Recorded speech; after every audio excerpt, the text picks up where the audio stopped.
Hey amigos, gracias nuevamente por mantenerse conectados con nosotros y especialmente gracias a ti por conectarte por primera vez, bien sea que lo estés haciendo ahora mismo mientras transcurre esta transmisión en vivo desde las oficinas del Campus Saltillo o estés viendo esta transmisión bien en YouTube, en cualquiera de nuestras fanpages de los tres campus que tenemos en Saltillo, Ciudad de México, y Monterrey, perdón, después de que ya hicimos esa transmisión en vivo, o incluso si estás escuchando ese podcast, gracias por conectarte, sintonizarte con nosotros. Estamos y seguimos haciendo y siendo, me encantaba esa frase, iglesia juntos, desde casa, pero juntos. Así que hoy estamos en esta segunda parte, bien lo anticipaba Fanny y Luis, de esta serie navideña que hemos llamado Navidad, todo es bueno. Y yo no sé si a ti te parece exagerada esa frase, todo es bueno, pero básicamente esto es lo que hemos dicho a lo largo de esta serie, desde el domingo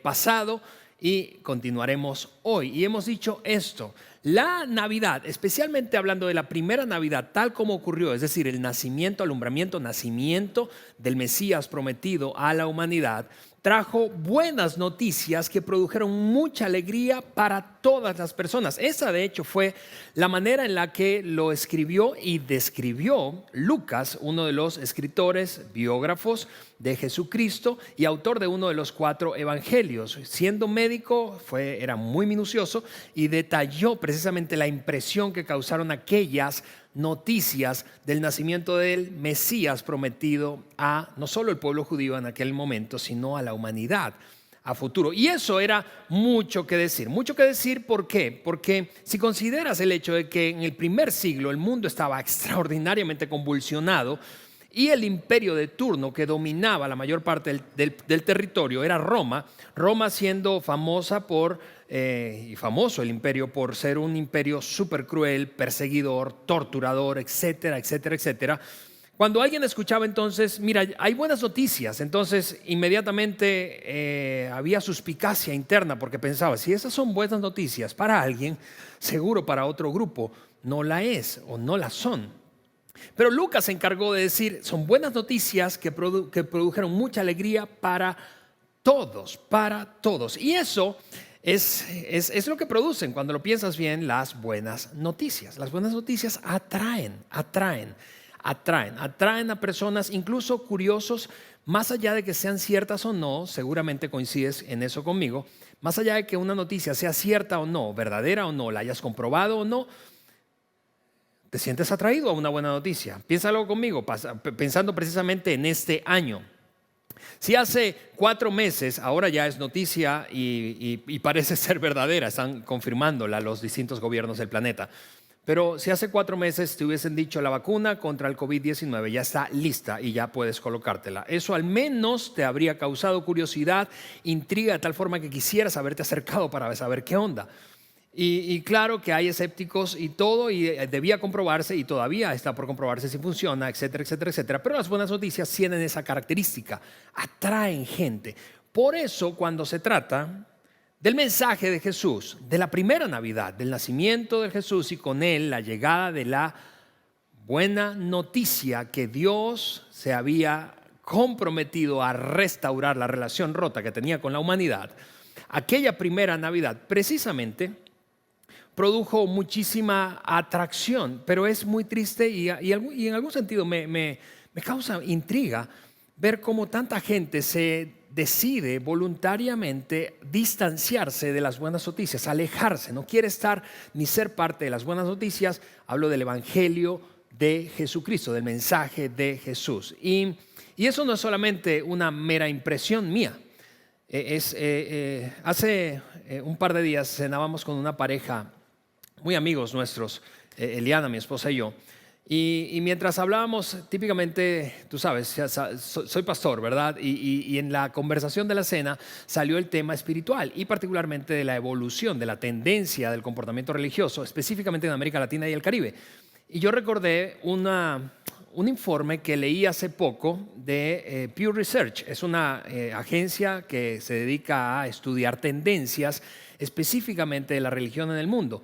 Y ellos daban este dato, es un estudio prospectivo de aquí al 2050, dicen ellos.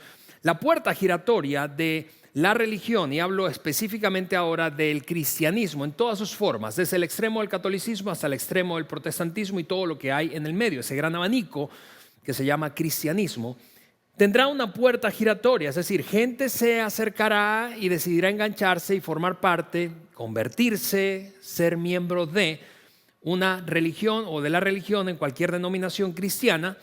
Y hay gente que se va a desenganchar por otra parte. Esa es a lo que me refiero con puerta giratoria.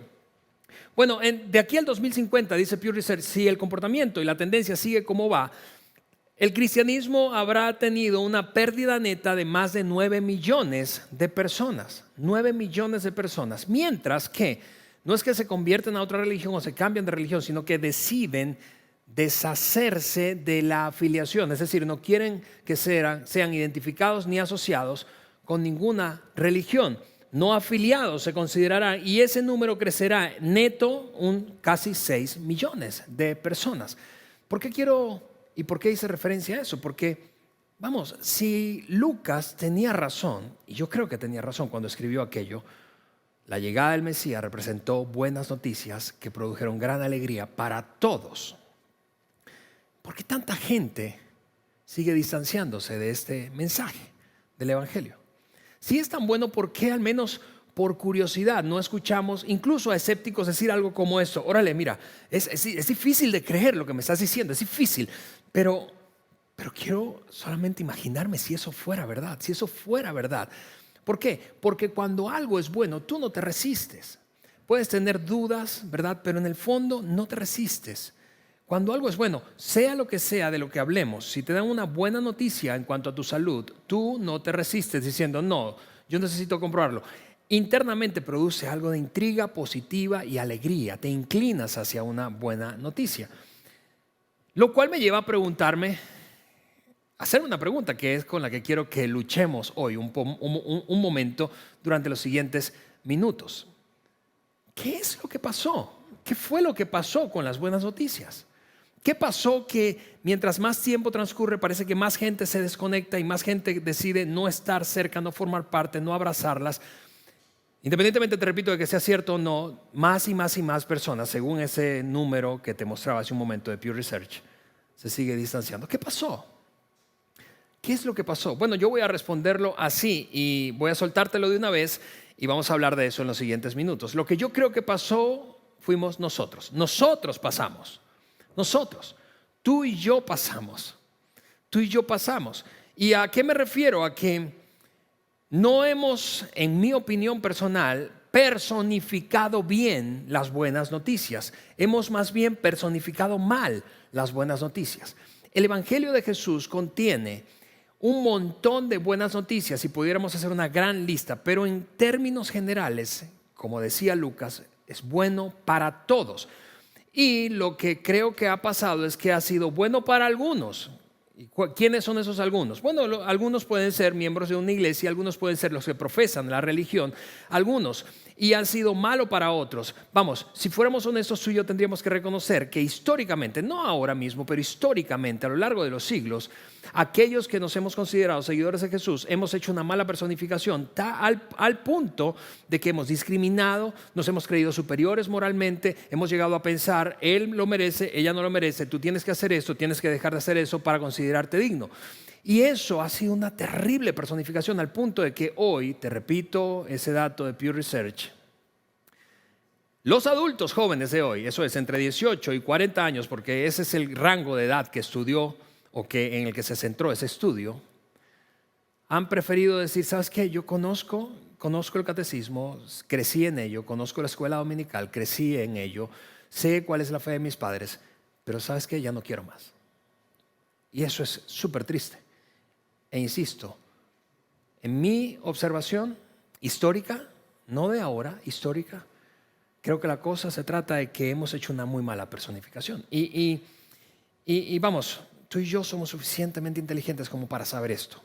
Si hubiésemos hecho una buena personificación, la gente habría sido más y más atraída, y no solo eso, sino que nuestras comunidades, ciudades, países y eventualmente el mundo sería mejor.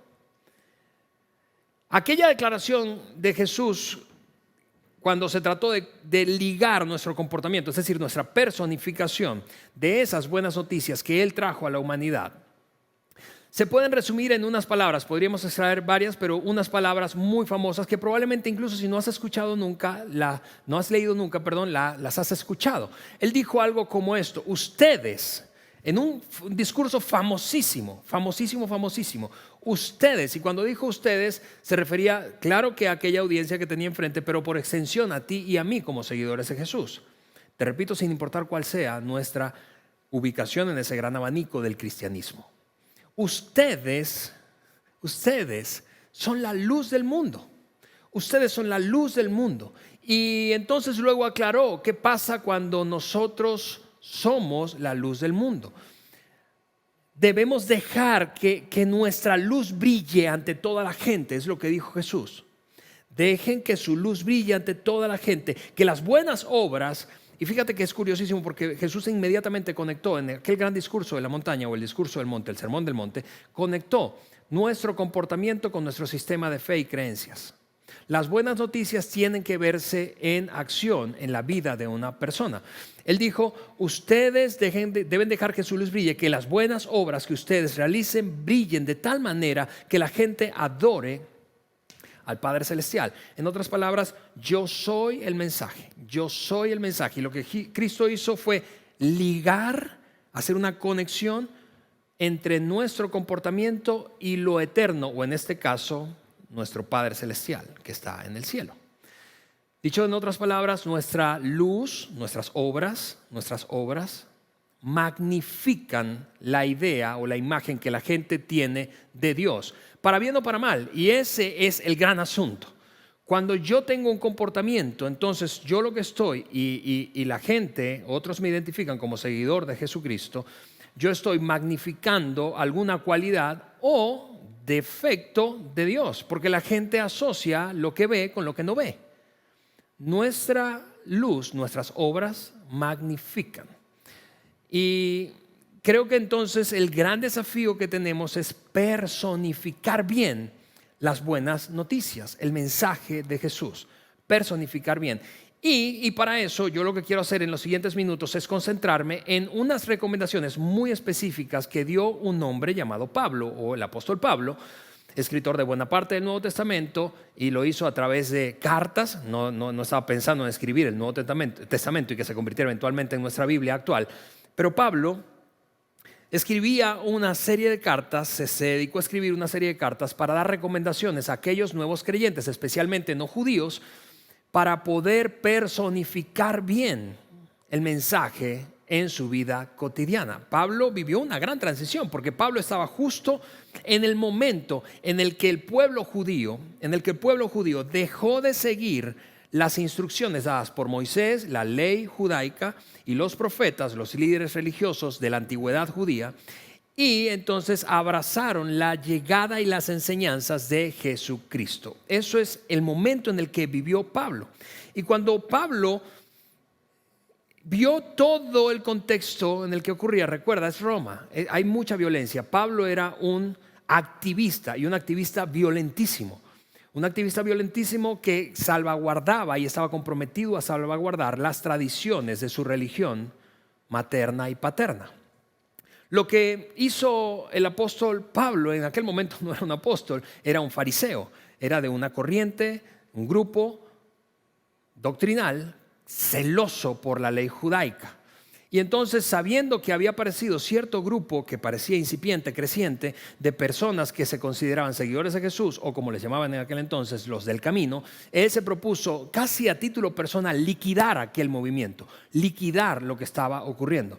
Los apresaba, tenía autorización de hecho de las autoridades judías para apresarlos, torturarlos y eventualmente asesinarlos, si llegara a ser el caso necesario. El punto es que Pablo, después de que vive toda esa persecución, choca contra, voy a decirlo de esta manera, el muro de la gracia de Dios.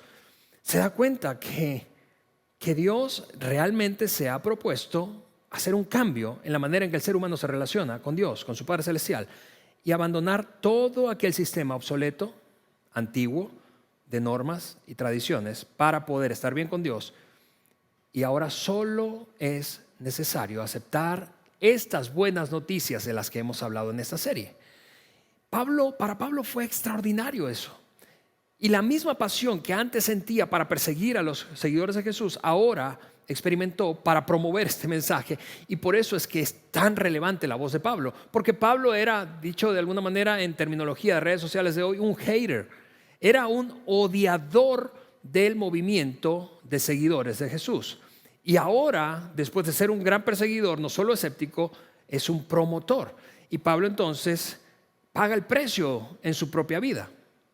Llega a estar preso y desde la prisión en Roma escribe una carta a un pequeño grupo de seguidores de Jesús que habitaba en una ciudad llamada Filipos.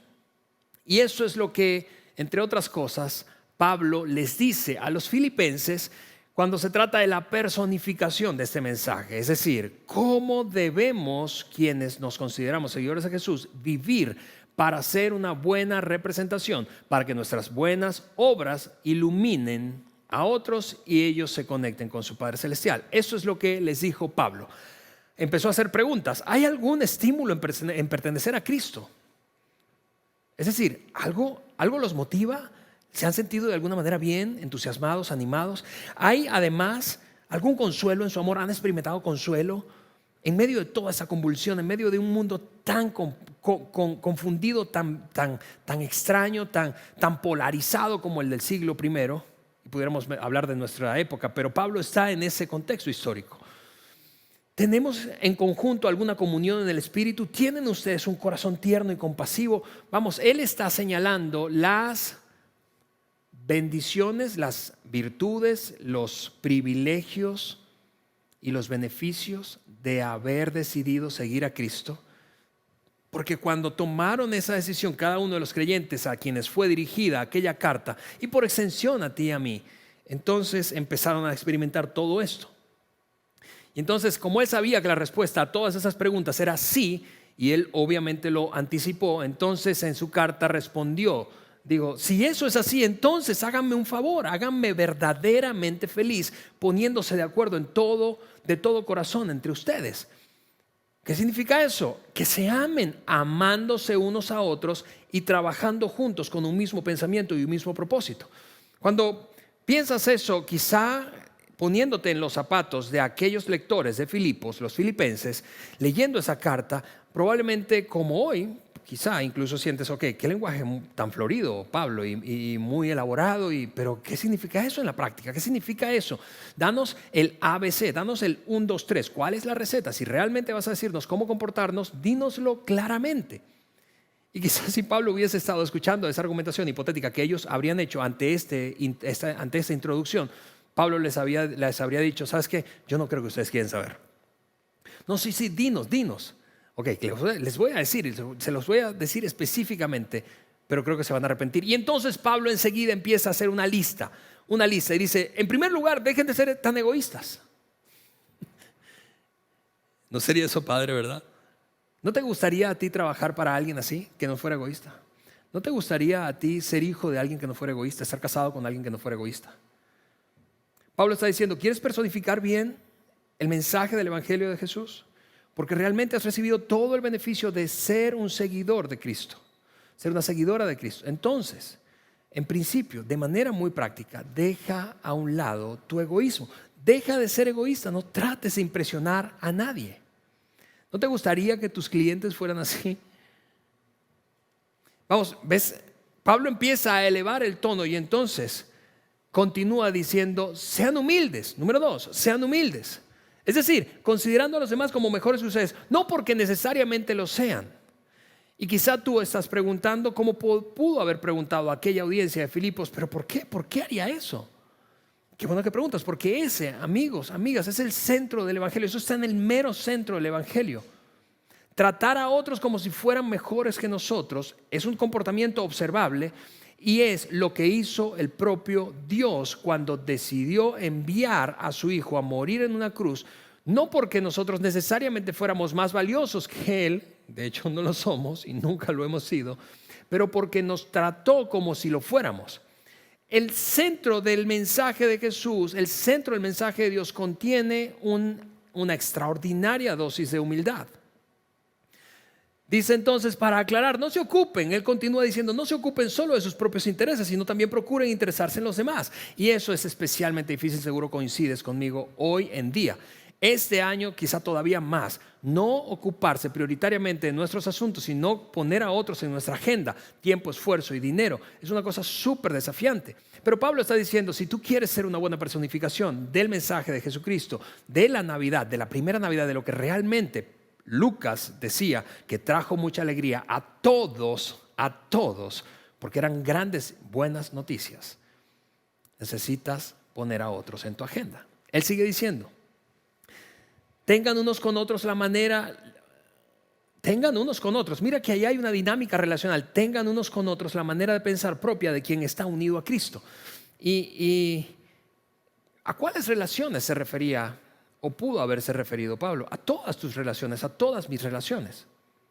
A la relación que tienes con tu cónyuge, a la relación que tienes con tus hijos, con tus padres, con ese tío medio loco que tienes, con ese primo escéptico, con esa familia extendida, política o extendida, que viene a visitarte en Navidad y tú piensas, ay, que no venga.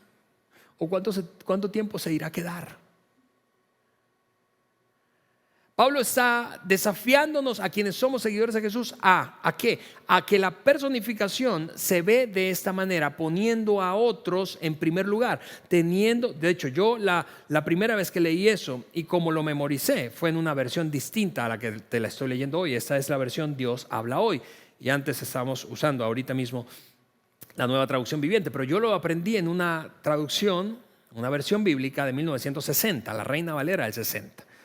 Y lo que lo que dice ese pasaje en aquella versión es: haya pues en vosotros el mismo sentir que hubo en Cristo Jesús. Y tú puedes pensar, a ver, ¿cómo? ¿Cuál es ese sentir? ¿Cuál es ese sentir? Y entonces Pablo lo suelta y dice que aunque era Dios, no consideró el ser igual a Dios, que el ser igual a Dios fuera algo a lo cual aferrarse. Es decir, no se sacó de la manga la carta de Dios cuando lo necesitaba. Y vaya que lo necesitó, especialmente en el momento que se acercaba a su muerte. Traición, tortura y muerte posterior. Nunca sacó la carta de Dios, pudiendo hacerlo, sino que se abstuvo, la guardó y dijo no. Ahora, yo quiero por un momento que te imagines que yo no estoy leyendo la Biblia, porque y puede ser desafiante, pero quiero que te imagines que esa es una carta. Es una carta cualquiera. Es una carta que una persona cercana a unos acontecimientos históricos escribió en el siglo I. De hecho, voy a quitar ahí la cita bíblica y voy a poner carta del siglo I. Y ahora quiero que leas eso, y lo escuches con esa perspectiva. Que lo escribió Pablo, un hombre que estuvo muy cerca del hermano de Jesucristo, Santiago, un hombre que estuvo muy cerca de Pedro, de Juan, y que les preguntó, a ver, cuéntame, ¿cómo era Jesús? Cuéntame cómo fue ser su hermano, cómo fue ser su hombre más cercano, uno de sus 3 más cercanos a Pedro. ¿Cómo fue? Y quizá Pedro entonces le dijo a Pablo algo como, ¿sabes qué? No sé, era raro, Pablo, era raro. Era como estar ante la presencia de Dios, era divino, era humano, nos sacaba de onda a todos, nos hacía sentir inseguros, pero al mismo tiempo nos atraía extraordinariamente bien. Y cuando le preguntaba lo mismo a Santiago, su hermano, dijo, ¿sabes qué? Yo lo vi evolucionar a lo largo de su crecimiento, porque al principio evidentemente yo no pensaba que era Dios. De hecho, te confieso, no lo pensaba hasta que resucitó.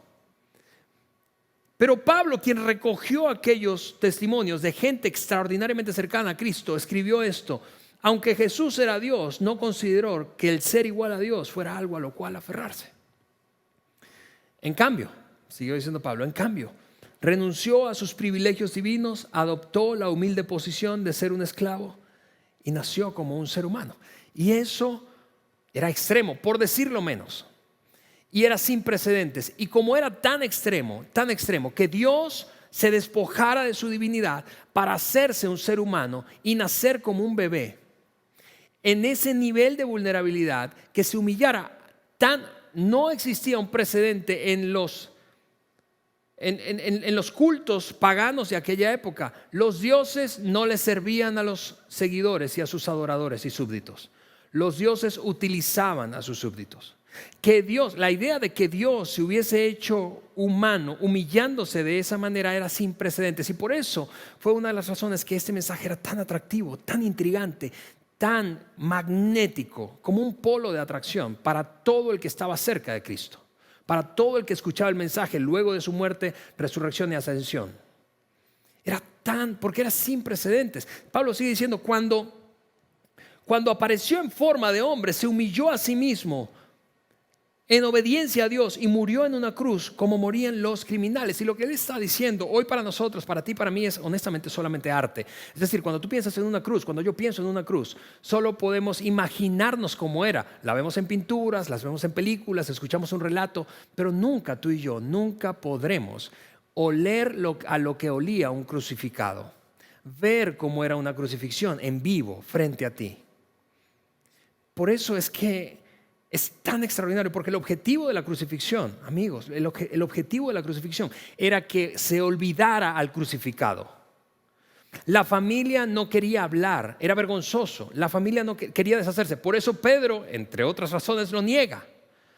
Porque el que era crucificado no tenía una sepultura digna. Lo echaban a una fosa común que estaba a las afueras de las ciudades de entonces. El objetivo de la crucifixión era ser olvidado. Por eso es tan impactante lo que hizo Jesús. Por eso es tan impactante. Vamos, cuando yo pienso otra vez en el título de esta serie, todo es bueno. Es bueno el mensaje de Jesús, es bueno esa primera Navidad y el mensaje que trajo consigo, el mensaje del Evangelio de Jesús. Es bueno, claro que es bueno. Es la historia de un Dios todopoderoso que se despojó de todo su poder, autoridad, dominio, para no usarlo a su favor, sino usarlo a favor tuyo y mío, a favor de cada ser humano, sin importar su condición, su credo, su religión, sin importar su raza, sin importar el momento histórico en el que nacía, sin importar a qué familia pertenecía, sin importar sus limitaciones, sus oportunidades, sus grandes talentos o pocos talentos, sin importar su nivel de fe. Es Dios utilizando toda esa maquinaria para ponernos a ti y a mí en primer lugar. El mensaje del Evangelio es extraordinario. Yo quisiera quedarme, pero tengo que saltar al versículo 12. Mira lo que Pablo plantea allí, porque es allí donde Pablo desafía a la audiencia, a ti y a mí. Pablo dice, por eso necesitamos esforzarnos. Por eso necesitamos esforzarnos para demostrar los resultados. ¿Ves que está hablando de obras, no de creencias? Parte de la desvirtualización, si esa palabra está bien dicha, parte de la mala personificación que históricamente han hecho o hemos hecho los seguidores de Jesús, tiene que ver con que hemos asociado nuestra relación con Dios con una cosa muy interna, íntima, y que solo se reduce a mi sistema de creencias, pero que no se materializa en comportamientos prácticos. Pablo está diciendo, no, eso no es el Evangelio ni las buenas nuevas o buenas noticias que trajo el nacimiento de Cristo. Se trata de resultados visibles, observables. Obedeciendo a Dios, esfuércense para que esos resultados se den, sean luz. Obedezcan a Dios con profunda reverencia y temor. Y parece que Pablo básicamente está anticipando nuestra respuesta y como justificación y argumentación en contra. Porque probablemente, si te pareces un poco a mí, yo leo eso y yo digo, pero yo le echo ganas, yo me esfuerzo y no me sale a veces. Pero Pablo enseguida entonces rebate ese argumento y dice, pues Dios trabaja en ustedes. A ver, no me digas, Pablo está diciendo esto, no yo, no me digas que no puedes. Dios está trabajando en ti y Dios te da el deseo y el poder para hacer su voluntad, para hacer lo que a Él le agrada. Ahora, para cerrar este mensaje, yo sencillamente, y antes de cantar un par de canciones, quiero hacer dos cosas. Número uno, contarte cómo yo personalmente, hay 1000 maneras, pero yo, junto a mi esposa Eliana, hemos decidido enseñar a nuestros hijos, tenemos dos, una de 10 y uno de 12, a cómo personificar eso de manera cotidiana. Y diariamente repetimos eso. Cuando estábamos en tiempos de prepandemia, en la ruta hacia el colegio, yo tenía una rutina con ellos y repetía esto constantemente, todos los días. Ahora lo estoy haciendo en otro momento, antes de dormir. Pero básicamente estoy ayudando, estamos comprometidos, Eliana y yo, en ayudar a nuestros hijos a entender, hey, tú eres la personificación de estas buenas noticias.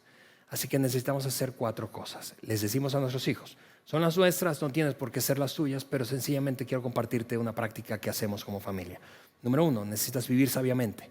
Vivir sabiamente. Y si le preguntas a nuestros hijos qué es vivir sabiamente, ellos te van a decir abrazar la Biblia como una brújula para vivir.